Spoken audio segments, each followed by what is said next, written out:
that imagery that he mentioned in his speech, for any of you who might be listening all across the world on a radio in a small, remote part of the world, and I got that image. I got a sense of a guy huddled over a radio in the Philippines or somewhere else, in Botswana, in Venezuela, wherever. And he said, "Look, America's back, and we're going to stand." And then that person's like, "I can't understand what this guy's saying. I don't speak English." For the love of God, speak Tagalog. Okay. Presumably, I hope they translate. And he said, "Look, we're back, and that means freedom, equality, and basically what he was saying to the world is, you're all Americans again.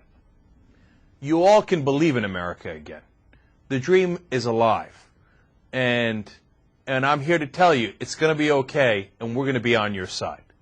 And there is no more powerful message on earth. And, I will tell this story one more time. I was in Turkey a number of years back, before Bush invaded Iraq and the whole disaster began. And I had a cab driver, and he said, "Hey, where are you from?" Because he noticed that, I wasn't perfectly fluent in Turkish.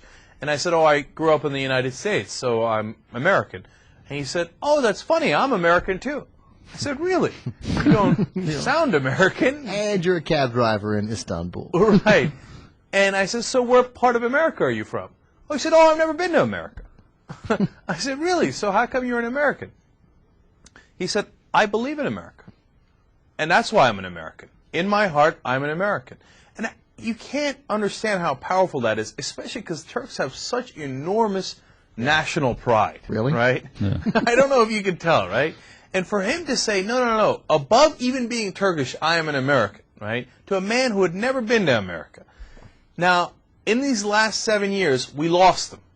If you went into that cab, 2 days ago, he would not have told you the same story, I suspect. Right. When you go in that cab tomorrow, I think that we might have begun to get him back, and he might say he's an American again. Or he's decided he's not an American because the black guy won. Also possible. I hope to God that isn't true. Yeah. But that is what we've done here in this election. And that is what you all have done by voting for Barack Obama. It's larger than one man. It's larger just than an African-American winning the election here, which, of course, is also historic, and we'll talk about later. It is a clarion call to the world. Guess who's back? The United States of America.